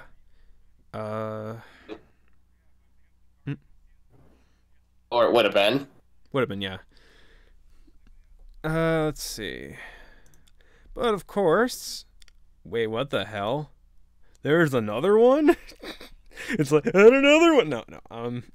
Yeah, this is basically also their son. This is where the concept, one of the concepts I had planned came in, and this is one I thought of before getting further with this idea. Well, okay, actually, let me quickly answer this from Super Show. Yeah, I guess in this sense, they could be fairy tale themed or mythology themed. Anyways, so here's the thing. Lopunny and Lucario I here. think you could have done. I think you could also include folklore in there. That's also pretty good. Yeah, folklore can work. Okay, here we go. So here's the thing, and this also ties into the whole Ultra thing, in terms of this concept. So, Lopunny and Lucario are twins. They were born at the same time, but here's the thing. The likelihood of different gendered twins is very rare or not all that likely. Here's where the problem comes in. See, the thing is, with the first appearance of these Ultra evolutions, it has some side effects, and one of them was basically making this possible in the first place for twins. Usually they're born of the same gender. This was not. So what happened here is that this was made possible, and they're still trying to find out how this was even likely possible in the first place, how this Ultra form was achieved. And even though this has been about, for the record, this would have taken place like 18 or 20 years after the 5th season in this idea I had. Basically to allow these characters to grow into these, to even compete. Anyways, so it's been over almost half a century since the Titans attack, and since that population got drastically altered. Right now they're trying to look for a means to repopulate, or at least try to stabilize it, because it's still been affected and all that jazz. So this concept of Ultra, that's also why one of the, I think I cut this concept in the epilogue, but it's one of the things, is that basically making similar things that Serena has with Chestnut. Basically develop models or units or abilities for people who can't breed or are unable to breed to have children, if they so choose. Because they're still trying to fix that issue, otherwise their population is going to die off in another few decades. They're barely stable as is, so this idea of potentially Ultra evolutions that could breed and make healthy breeds, that could be seen as useful, and especially, and I like to look at this because I read this a while back, basically back then with a lot of these species that they would, that lesser, or those without special conditions in the animal kingdom would be ignored, while the strongest or the most, the ones who would be likely to breed would be bred. In these cases, the ones who would have these potentially Ultra evolutions, considering all these traits, would be potential use for breeding. And that creates a problem. They're still trying to figure out how to unlock this form, because even though it's been 2 decades since Season 5, this form exists and could potentially fix their problem, but they don't know how to use it, and or its drawbacks, except for the whole you have to have enlightenment thing. So that's basically where the idea of this comes in. And originally it was going to be triplets, but then I was like, no, I think twins is good enough for this. But basically, yeah, this was an idea I thought of for a while, because something like that, if I did continue, it might have been addressed. Because, yeah, this reboot universe did take place in the same universe as PWR, with all the stuff that went down, including the attack that killed a shitload of its population. But yeah, basically something like that. Obviously, as you can see, they don't have the enhancements, because, well, why would they? So yeah. Okay, let's move on to the next contestant. Leafeon. Okay, this one's much simpler. This is Meganium and Leafeon's kid from probably the end of season 5. Not important. So yeah, I'm going over the resort contestants first, and then I'm going to go over Galaxy games really quickly. So these ones are done. Not really much I did with Leafeon in comparison, and some of the more drastic changes are going to show up shortly. So yeah, not really much I came up with here. There's slight differences if you want to compare the sprites, but it's like really minor. Next. Oh, and it's also a female Leafeon. Next up, we have Butterfree, and yes, there's a reason why the colors are changed, because I wasn't going to have the exact same shiny Butterfree as the other ones, and this is one of the mythology ones. It's a different breed of moth, basically. So, yeah, this one's also a male Butterfree. So, yeah. That's really about it. Basically, this would have just been natural, all that jazz, because at that point it would have been possible. All that garbage. Next. Here we go. I showed this in this chat last night. So here's the Season 4 contestant. This is a male Serena, or my cringy version. Here we go. Basically, my mindset was, much like from Gardevoir to Gallade, Gallade doesn't have the dress, all the jazz, basically more masculine, so I gave it more masculine colors. all that jargon, got rid of the eyelashes. This is basically the son of Serena and Chestnut, because as I said in the epilogue, it was possible for that. All that garbage. Next. Not really much I can say. There's Houndoom. There's the daughter of Houndoom and Flareon from Season 4. Not really much I can say about that. Empoleon, if the gender was messed up, then I'm just going to think of this as basically their second kid, because I really don't care. I really don't like this. I really didn't put much thought into this one. Umbreon, this is basically Vaporeon and Zebstrika's kid. They would have had access to the dark magic and all that jazz. Kind of why I also made it an Umbreon, because dark typing. Anyways, so there's that. I originally wanted to make it a shiny Espeon, but then I remembered, oh, wait, right. I have a shiny Espeon. Whoops. So let's go over that. Lycanroc, I thought, okay, I need something, need about 10 of these. So, oh, I got it. Let's give Arcanine someone to mate with. And I'm like, okay, let's do one of the Gen 7 Pokemon. So, like, okay, there you go. Next. Frostlass, here we go. Yeah, this one took some designs from its Yuki Ono inspiration instead of where the Yuki Ono had hair. And I'm like, okay, I can't give it exactly hair, but I can maybe give it some semblance or some of its spiritual or ectoplasma or whatever. So, yeah, this is the daughter of Whimsicott and Frostlass, which means technically that male Serena is Frostlass's cousin. So, there's that. Frostlass would be... Oh, right. Frostlass is female only, so I guess that's another one. Don't really care. Next. This one I showed my group as well last night, or the other night. Venusaur. Oh, yeah, I remember this one. This one I was trying to find for a base an Amazonian frog, so I ended up coming across a poison frog. So yeah, basically here's a Venusaur, Venusaur son, and yes, it got with a Tyrantrum because I needed something for this, so I figured fuck it, let's go with the dinosaur. It can breed technically in terms of the egg groups. I don't get it either. I don't care. And it's poison frog base, so it's basically a lot more of a dick. So, probably has to do with the Tyrantrum genes, so maybe. I don't know. Next. And there's Typhlosion's daughter. Oh boy, this one's gonna be fun. This one I actually did think up for more than 5 seconds. Basically, Typhlosion, Ursaring, and their daughter got into a nasty incident in Ursaring's home country. Ursaring got killed. Typhlosion has some bullet wounds in her body, and basically resembles more of a badger in a sense with the coloring. So, yeah. Basically, she's kind of a dick, except she's female, but largely because she had a shitty childhood. Oops.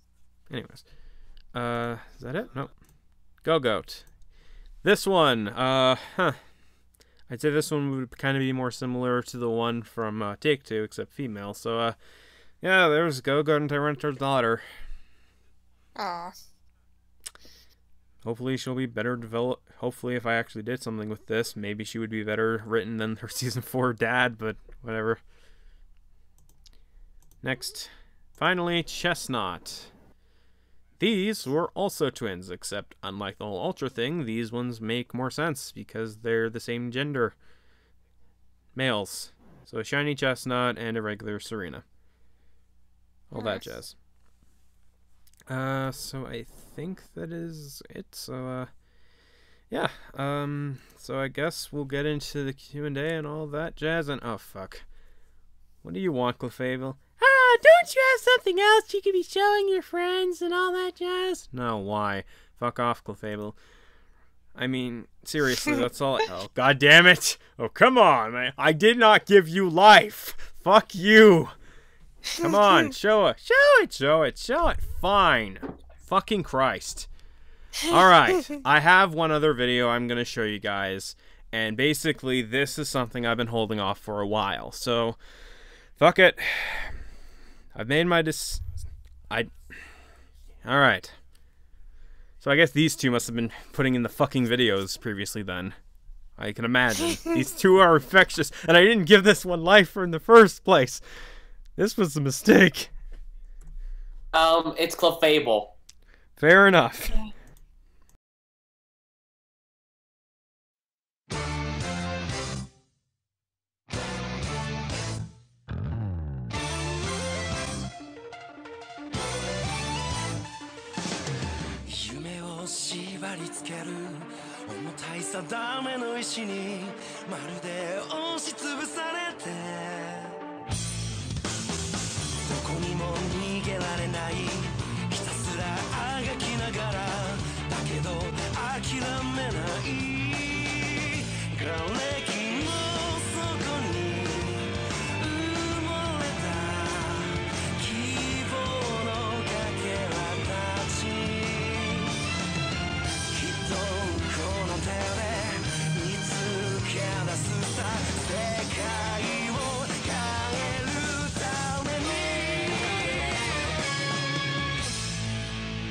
Fighting God 自分の道を信じたものだけがいつか輝ける命の限り神にも逆らい戦い続ける不屈の魂たちよ Fighting God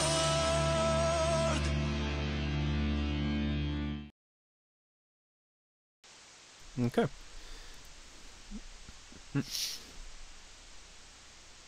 So, yeah. There we go. Yay! Like I earned enough support. Yep. Season 2 will come out at some point. It's going to take some time, like I said in my video. You may see it in 2019. So, yeah. Alright. So, basically, that's it for the main presentation. So now we'll be taking your questions. So, yeah, we held off for long enough. This stream went on for over an hour. So let's get some questions in. We'll keep this going for about 15 more minutes, and then we'll end the stream. Yeah. Whew. But yeah, that was fun to edit, that final video, at least. Oh, this Especially video... with the Clefable popping in. Yeah, well, I was referring to the intro itself, but yeah. And yes, for those potentially wondering, I will be uploading the Team DPAS intro separately after the stream. Sounds good. Yeah. Alright. And yeah, I've been watching Golden Wind. What is the best way to make a TPI on an iPhone from Super Show? I'm not even sure actually, because I've used PowerPoint to make my shows, but I guess to be fair, I did start my TPIs on Movie Maker with a slideshow format, so it's not in the realm of impossibility. Maybe if there is an equivalent of PowerPoint on a phone, maybe. It Maybe a little sounds... different. It could be difficult, yeah. Yeah. Never seen anyone make it on a phone. Yeah. I'm just dealing with a bunch of, sorry, I'm just dealing with a bunch of garbage on my Discord notifications. Anyways, okay, there we go. But as far as I know, there haven't really been any Total Pokemon Islands that were made on a phone, not in the 11 years that I've known it to be around. I've seen people do plush forms, but it's like, that's kind of a stretch because you're using the phone to record it. That's really a stretch. Yeah. But then again, to be fair, people probably didn't expect people to make TPIs on PowerPoint, so I guess it's not impossible. It'd be difficult, but not impossible. But even then, it's a very niche corner of the internet anyway. Yeah.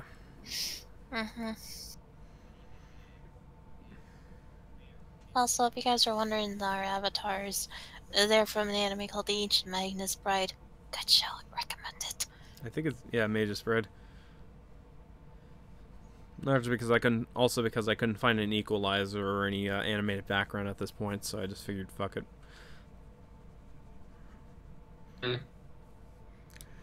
Yeah, it seems like the video footage kind of fucked up, it seems, but yeah.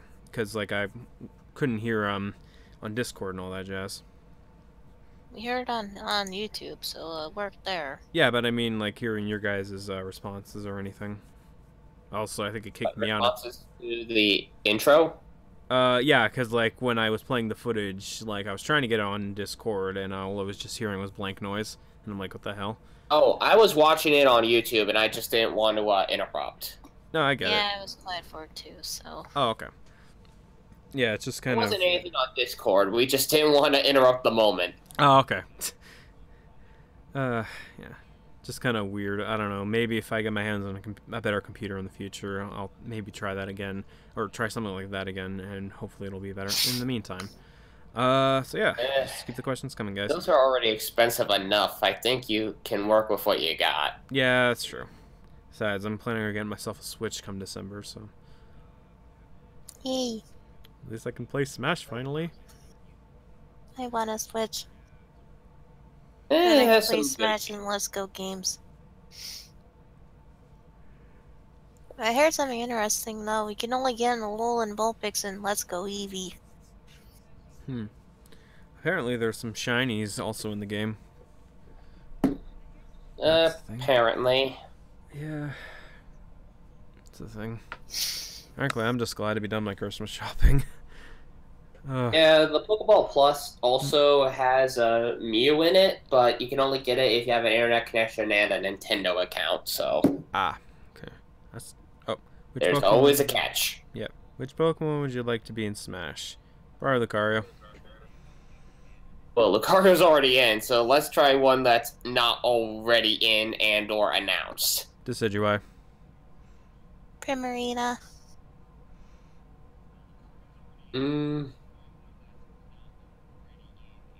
Oh, jeez. Top. Okay. That would make for some fun air combos. Oh, yeah. It's still kind of funny on that I think about it. Decidueye's in Pokken Tournament, or Pokken. Incineroar's in Smash, but Primarina is not in anything. Primarina needs some spotlight. Alright, if I make a TPI, should I bring back Torchic? I'd say so. Yeah, you're crazy, Coffee Torchic. Yes.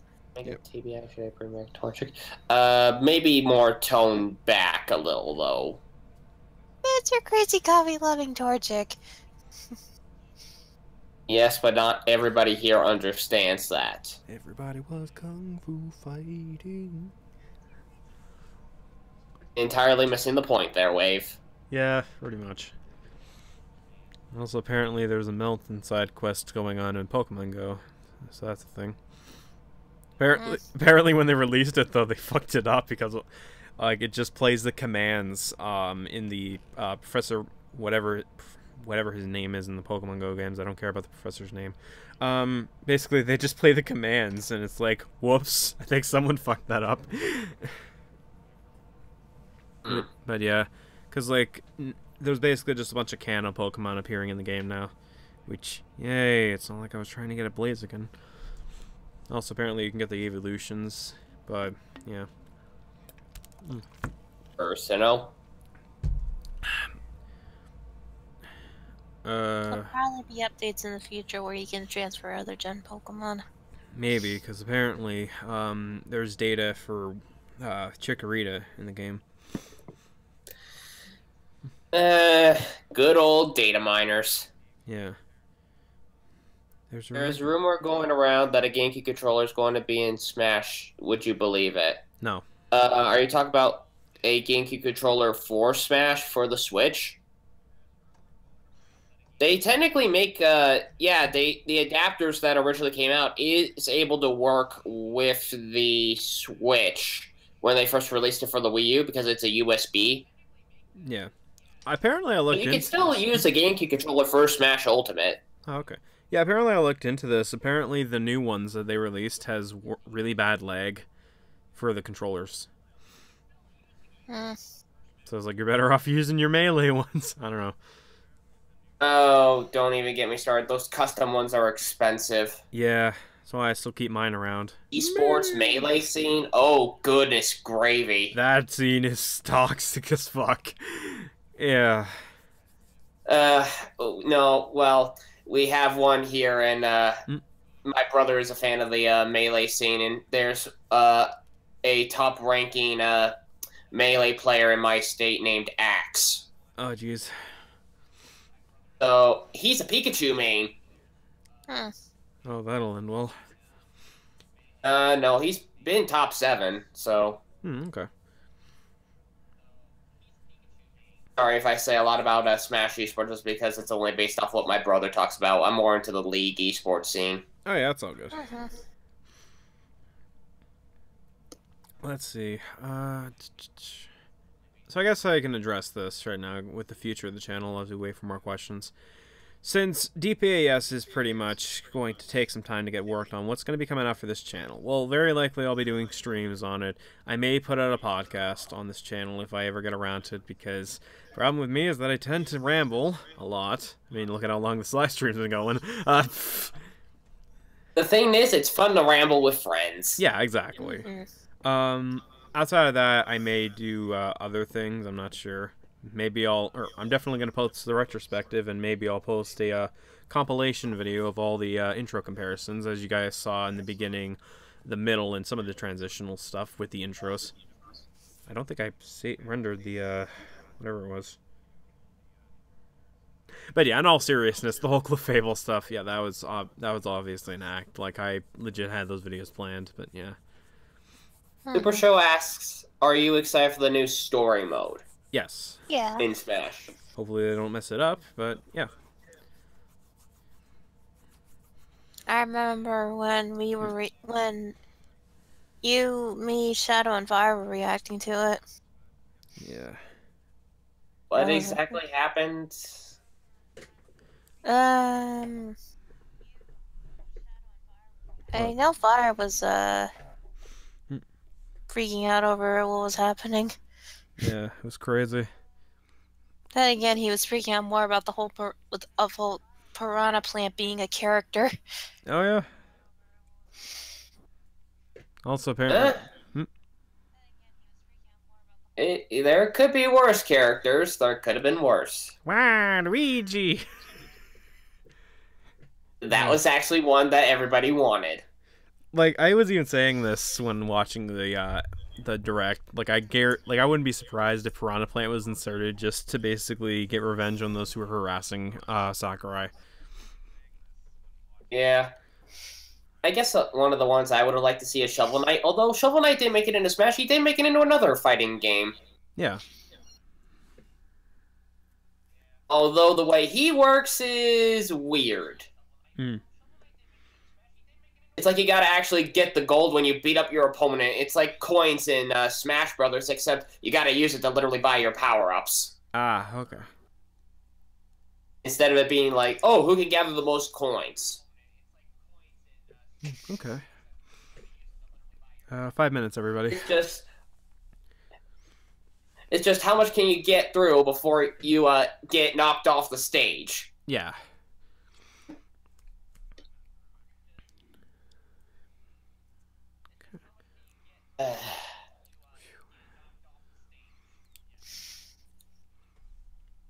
Well, I mean, speaking of a podcast, how have you been enjoying Telly's Gemcast? I like them. I like it. Just good to see Telly and Will doing stuff together. Exactly. Yeah. And whenever or basically whenever whenever I get the chance to record with them for the podcast and all that jazz, and whenever it is, yeah, I imagine. Isn't that a bit of a spoiler? No, he said that on Twitter. Like, he publicly stated that. I'm not sure if everybody knows to look at his Twitter. Well, I didn't say what month it is, so. Anyways, like, I can imagine it won't take too long before, like, Will basically tells me to shut up. Well, are you gonna try to do something that would aggravate him? I don't know. Like, probably. I mean, let's be honest, friends poke fun at friends. You've done it to me, I've done it to you. Yeah, exactly.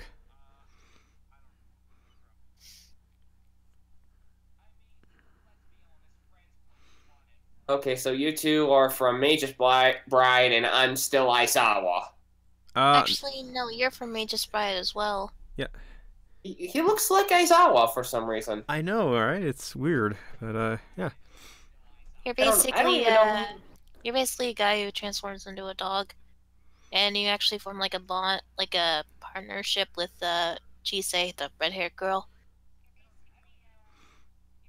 Alright, Super Show once again asks, who do you think the 5 DLC characters are, and Nintendo is picking them? Oh yeah, Nintendo has already picked the 5 characters, yeah. I guess it just depends on what games are coming out. They're probably just gonna, basically, the characters that will likely be coming out for that pack are probably going to be based around the upcoming releases. So maybe a Gen 8 Pokemon. Yeah. I don't know. I don't think it'll be a Gen 8 yet. It's a little early to say, especially since we only have Melton. Yeah. But I can understand having DLC characters that could be in for promotion-based purposes. Yeah. It's like, the question is it going to be first party, or is it going to be third party? I think it might be first party. I guess one character I can think of is Fjorm from Fire Emblem Heroes, because that's a big moneymaker for them right now. And Fire Emblem is coming out. Oh, Fjorm. It's pronounced Fjorm. Oh, Fjorm, okay. But yeah, I can imagine something like Fjorm. Something like that, because Fire Emblem and all that jazz. Well, it would be unique, a spear user. Yeah. Plus, Fire Emblem Heroes is a big moneymaker for them right now, so... Yeah. Especially with the new game coming out as well. Mm-hmm. We already have an Animal Crossing character, so I don't think we're going to get another one of those. I don't know, maybe unless it's a new character for the upcoming game. For Animal Crossing, I wouldn't really know. Yeah. Right. Unless you're thinking it's that stinking raccoon. Yeah, I don't think it's going to be Tom Nook and his nephews. I mean, in Brawl, there was Mr. Rossetti as the assist trophy. I still get a chuckle out of the freaking Tom Nook one, though. It's like, or out of the Final Smash, basically, for Isabelle and Village or whatever. It's like Tom Nook and his nephews are like building the house and it just explodes. I could see Waddle Dee potentially making it in, though. Like, come on. Let the friggin' 4th member of the Nightmare of the Return to Dreamland crew be in the spotlight. Anyways, so do you guys have any other... I mean, likelihood, because it's Sakurai, yeah, Kirby character could definitely be in. Yeah. Maybe. So, any other DLC characters, or... Well, other first-party characters. Again, it kind of depends on trying to go for it. Unless they're working with exclusives. Mm-hmm. It's hard to say. Right. Okay. Susan? Like I said, I don't have any idea. Okay. I mean, the little one I did have was maybe characters from Rune Factory 4, just because I love that game. Okay. That's just me. Right. All we do know is that characters like Dragon Ball and other manga characters are never getting in the game. Nope. Because that was confirmed recently. Anyways, so it's 10. Just want to thank everybody out for coming out to the stream, especially for 4 years. Really do appreciate it. Thanks once again for the wonderful comments. And hope you'll stick around for the foreseeable future of this channel. So, have a good one, guys. Bye.